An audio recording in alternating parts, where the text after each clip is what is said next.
Hey everybody, my name is Joey Perez with VocalPoint Consulting, and welcome to What's the Point?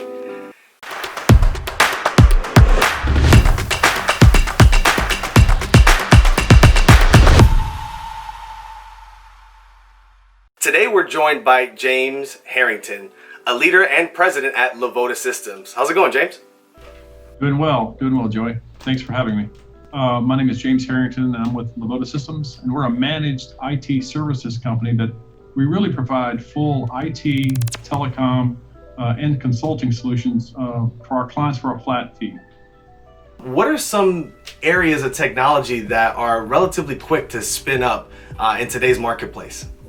Well, there's a lot of individual solutions that you can spin up, but what we like to try to do initially is we try to sit down and consult with the dealer. I think where you can get the most bang for your buck is to come in and actually sit down with the dealership and do an assessment, look at their entire dealership. And this is something that can be done in just, a short period of time. An hour or so, you sit down with the dealer, understand what issues they're having. You can assess their network. We do a total dealership walkthrough, and then we can tell them how to engage us for managed IT services. We also do managed telecom, but that's really one of the first things that we see dealers struggling with is they're either caught up in a break-fix cycle with an IT provider, or they may be leaning on their DMS vendors like CDK or Reynolds or DealerTrack or one of their other solution providers that don't really fix their issues. They don't provide them a holistic solution. And what they're doing oftentimes is kind of putting a Band-Aid on an issue. I think that the first thing that you have to do is really put your arms around everything that you've got and understand fixed assets, software licenses, cleaning up machines, because now you've got, after you've done that and we've completed like our onboarding process, and that normally just takes a day or so for us. But after you've done that, you really then have a really nice platform to launch from and take advantage of some of the technical components and some of the dealership efficiencies that you can leverage from the infrastructure that you've already bought. That's really what invigorated me about our conversation is really understanding there's a lot of money that gets just bled out in the automotive space. Absolutely. And it's a shame that it ends up being that we're leaning on people who may not necessarily be equipped for the job that we need them to handle, but there's been so many holes in the boat at this point. How do we fix it? Well, Joey, like 10 years ago, maybe 11 years ago, when we really started focusing in on that automotive dealership group, what we found is a lot of folks had their hand, were trying to get their hand in the dealer's pocket. Yeah. They took advantage of a lot of the lack of knowledge of technology on the dealerships, and they were really providing what I would consider substandard solutions or solutions that didn't really fit fully. And then they would leave a lot of the onus on the dealer to actually implement them.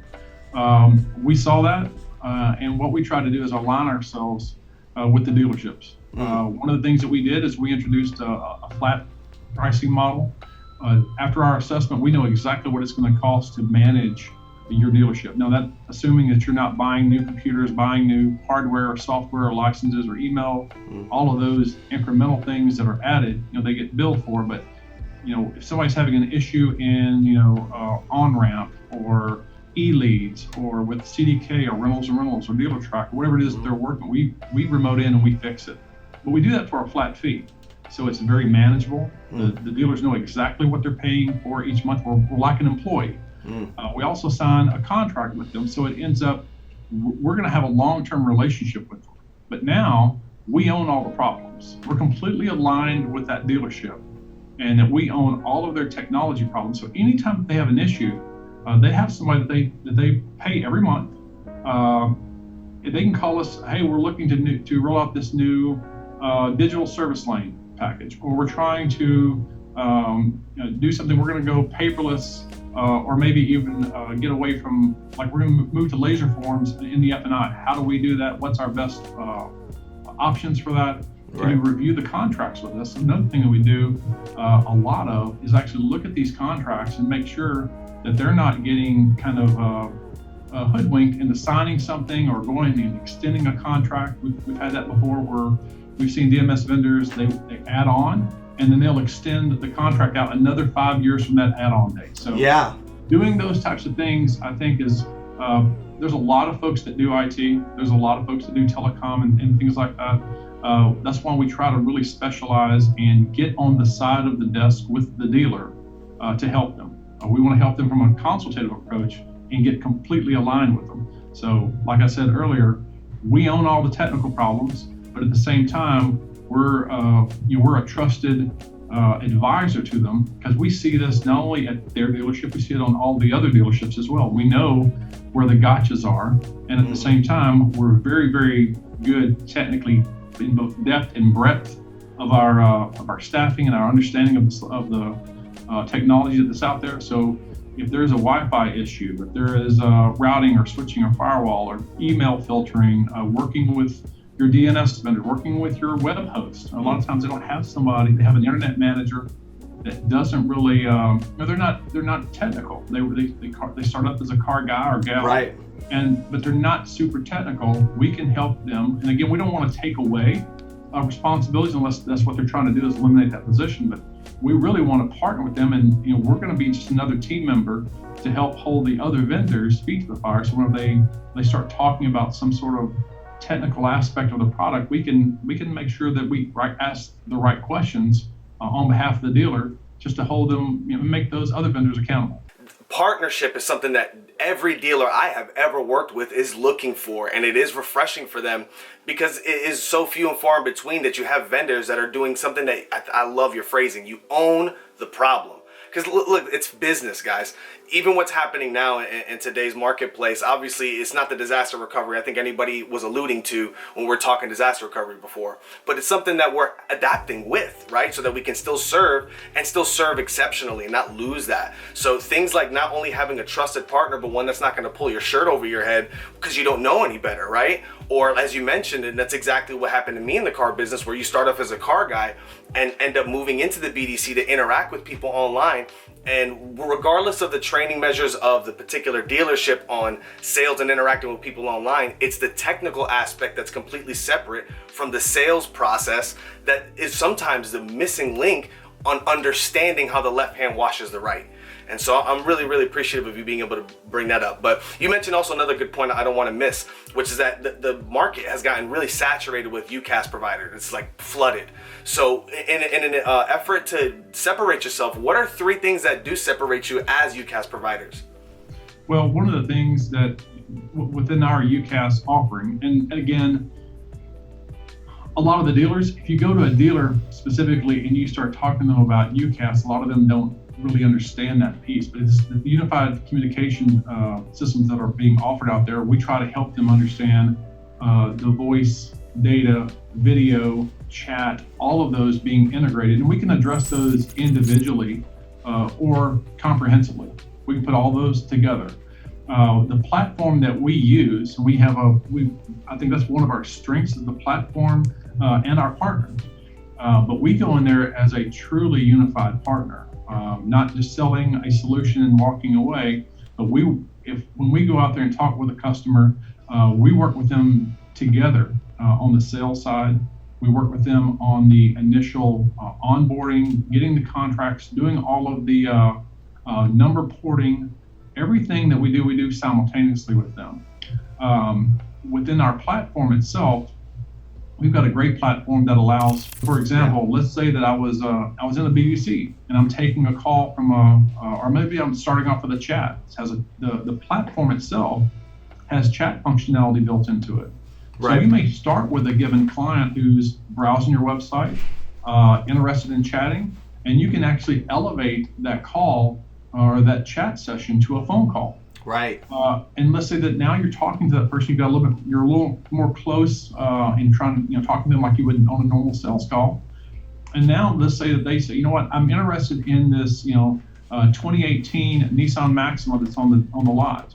Well, you can actually say, would you like to go see it? And they would say, sure. And you can actually elevate that call to a video chat within the same session.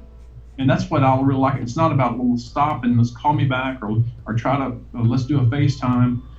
It actually keeps all of that data within the dealership's domain. So they can actually have recordings of the calls, they can have transcripts of the chat and everything else on there. And we know how data driven, today, society is, and within the IT space specifically. The more of that you can actually take and leverage for training and so forth, it's great. So you've taken that chat session all the way to video. Now the person in the BDC can actually either go out to the lot, or he can actually transfer, or she can transfer that interaction to a salesperson, and they can take that video call and go directly on the lot and show the person the vehicle. And obviously, with everything that's going on today with the social distancing, it still gives you that face-to-face interaction, the ability for the customer to basically shop and browse and look at the inventory from their armchair, and you can actually help close that deal directly, because you're not going to get any closer without being live and in person than a video interaction. So that platform is just, for us, it's fantastic. Whenever we show all of the features and functionalities to clients, they absolutely love it. And because of the new components that have been released, like for example, the plugin that they use, the number one WordPress, if you've got a WordPress site, it's the number one WordPress plugin out there for elevation of video. I mean, it's a solid product. So we're just ecstatic about it.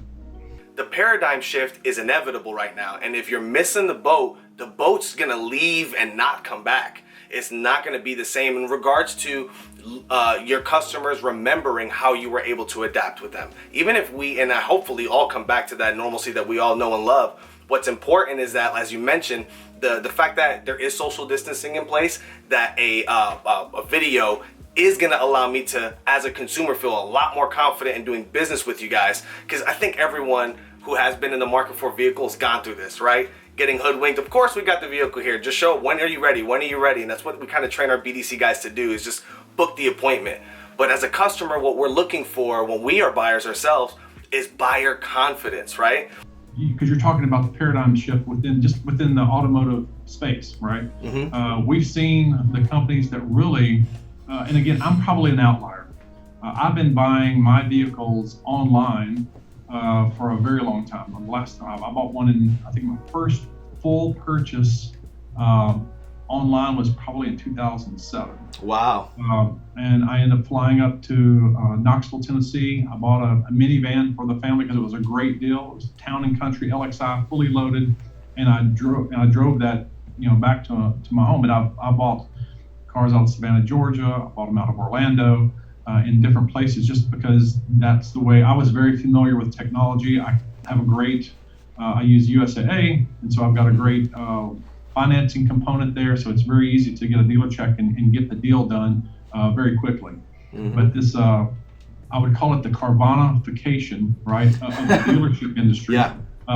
Dealers need to embrace that. 100%. There's a lot of these dealers that go out there and really focus on their ability to actually complete a deal online. And there are tools for doing that. And there's a lot of dealers, like you said earlier, that are kind of stuck in the, I'm here local, I'm serving just the local people around me. Whenever there's a huge market out there where if you can actually create that buyer's experience where they can actually shop from anywhere, they can actually purchase it, and then you have all of the logistics components to either get the vehicle to them. A lot of times they'll fly in. There are ways to get those, and they'll just drive it home. So if you're not looking to do that, and you're not building your dealership around that customer buying experience and that kind of customer satisfaction delivery components and using technology, you are going to get left behind, because I deal with a lot of dealerships that are doing that today. Yeah, it's I love even the terminology there too, like the Carvana-fication, I think is how you hit it, right? as a millennial myself, I saw that as an opportunity that dealers were turning a blind eye to and discounting it because we're not going to change our methods because some new guys in town think that they're doing something. It's about the experience that both the agent and the customer are going through. Again, what it sounds like you did was have buyer confidence in this minivan. You were on the way up between your banking and a product that you were looking at, right? Absolutely. Kind of stemming from the sales conversation we were just having, how does this impact service? Well, the thing is with service, right now, a lot of times your service writers can at times get overwhelmed. But there's also times where the service writers themselves, depending on the dealership, and again, every dealership is different, sometimes the service writers get a little less lackadaisical, right? I'll give you an example. We had one of our dealerships that we had went in there, and I'll talk about a telecom experience that we had. They had an old system in place. It was an NEC, like a NEAX 2400. It was just really old, and they hadn't really done anything with it in years. They had somebody, but again, they got in this sort of break-fix model. And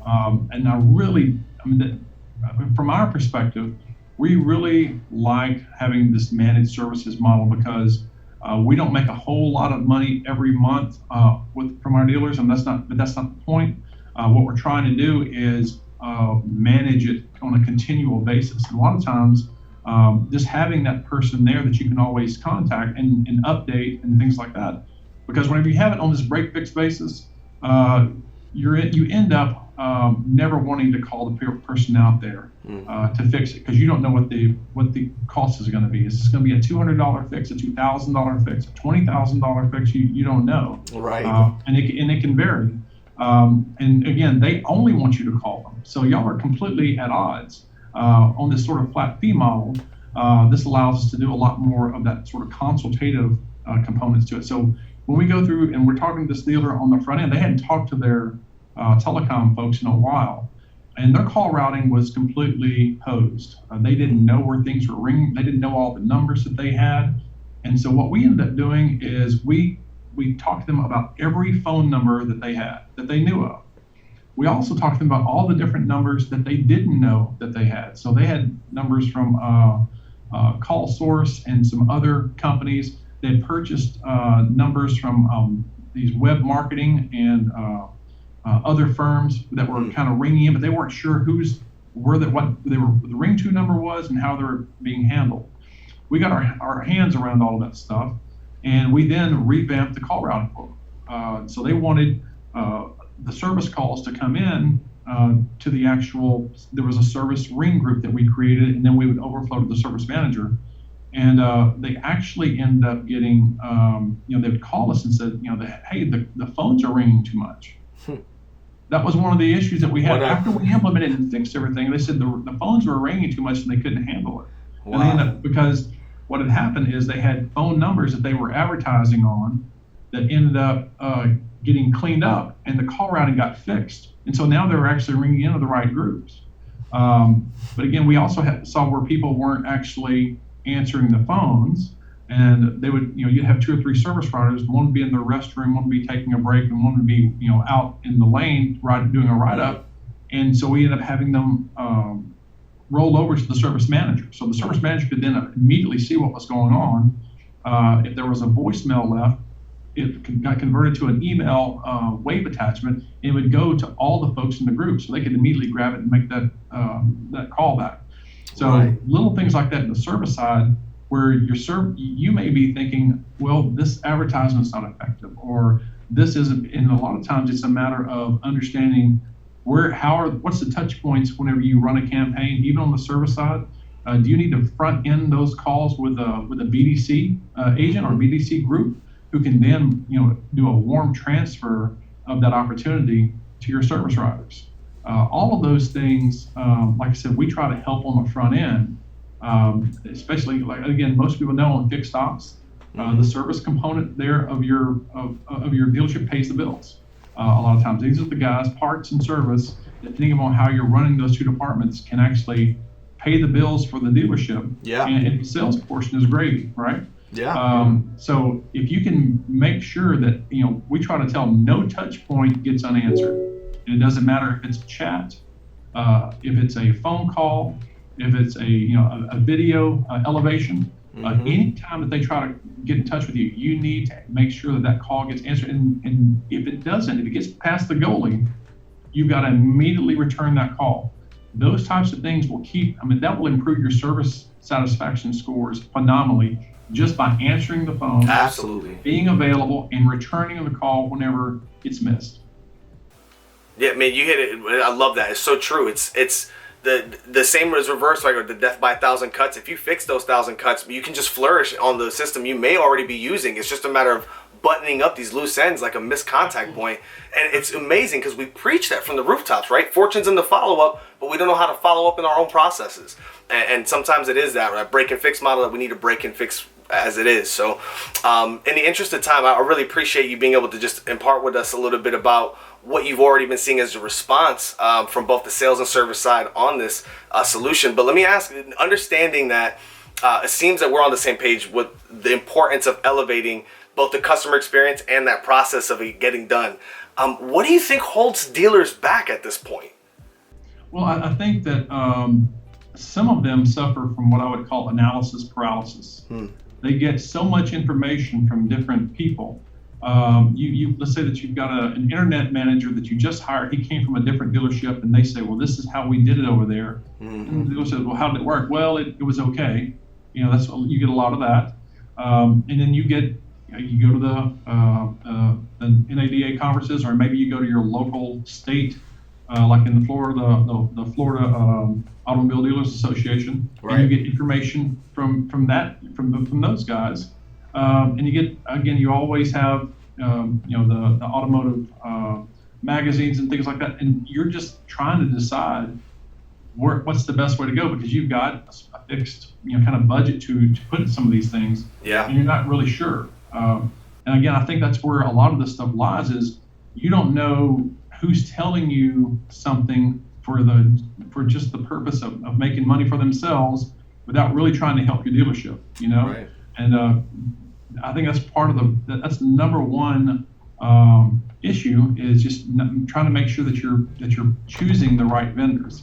That's one of the things that we really help our dealers with, is evaluating. And again, I've done things, as off the wall as this is. We had one of our dealerships that they had a luxury brand and an import brand on the same lot, right?